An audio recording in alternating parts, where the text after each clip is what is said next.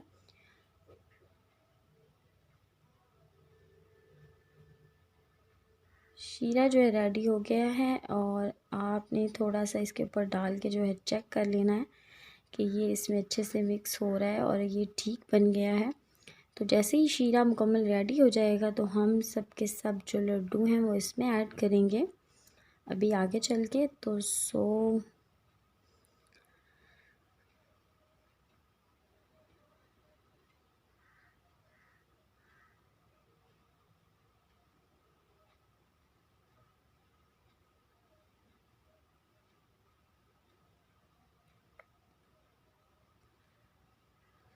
यहाँ पर जो हमारा शीरा वो रेडी हो गया, थोड़ा सा इसमें आपने यहाँ पर दूध ऐड कर देना है, और इसको मिक्स करने के बाद जो है हम इसमें सारे के सारे जो हमने फ्राई करके रखे थे मैदे के लड्डू वो हम इसमें ऐड कर देंगे, और हमारे लड्डू जो हैं फटाफट मीठे हो जाएंगे।